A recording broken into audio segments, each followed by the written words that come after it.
IPL చిచ్చర పిడుగు Vaibhav Suryavanshi దుమ్మురేపుతున్నాడు. England టూర్లో పర్యటిస్తున్న భారత్ అండర్-19 జట్టు తరపున విధ్వంసకర బ్యాటింగ్ తో రెచ్చిపోతున్నాడు. తొలి 2 వన్డేల్లో ఓపెనర్ గా అదరగొట్టిన ఈ యువ సంచలనం తాజాగా 3వ వన్డేలోనూ అదరగొట్టేశాడు.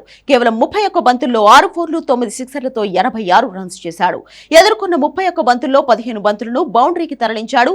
20 బంతుల్లో హాఫ్ సెంచరీ సాధించిన వైభవ్ సూర్యవంశీ అరుదైన రికార్డును సాధించాడు. అండర్-19 వన్డేల్లో అత్యంత వేగంగా హాఫ్ సెంచరీ సాధించిన రెండో భారత బ్యాటర్ గా నిలిచాడు. వైభవ్ సూర్యవంశీ కంటే ముందు రిషబ్ పంత్ అండర్-19 వన్డేల్లో 18 బంతుల్లో హాఫ్ సెంచరీ సాధించాడు. ఈ మ్యాచ్ ద్వారా వైభవ్ సూర్యవంశీ సురేష్ రైనా పెరటి ఉన్న అండర్-19 రికార్డును బ్రేక్ చేశాడు. యూత్ వన్డే క్రికెట్ లో అత్యంత వేగంగా 80+ రన్స్ చేసిన బ్యాటర్ గా వైభవ్ సూర్యవంశీ నిలిచాడు. 277.41 స్ట్రైక్ రేట్. వైభవ్ 86 పరుగులు చేయగా సురేష్ రైనా 2004లో 236.84 స్ట్రైక్ రేట్ తో స్కాట్లాండ్ పై 90 పరుగులు చేశాడు. ఇదిలా ఉంటే వర్షం కారణంగా ఈ మ్యాచ్ ను 40 ఓవర్లు కుదించగా ముందుగా బ్యాటింగ్ చేసిన ఇంగ్లాండ్ అండర్-19 టీం నిర్ణీత ఓవర్లలో 6 వికెట్లకు 268 పరుగులు చేసింది.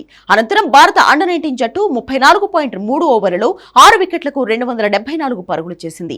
వైభవ్ సూర్యవంశీ విధ్వంసానికి తోడు విహాన్ మల్హోత్రా 46, కనిష్క్ చౌహాన్ 43, ఆంబ్లేష్ 31 రన్స్ తో రాణించారు. ఈ విజయంలో 5 వన్డేల సిరీస్ లో భారత అండర్-19 జట్టు 2-1తో ఆధిక్యంలో నిలిచింది. 4వ వన్డే శనివారం జరగనుంది.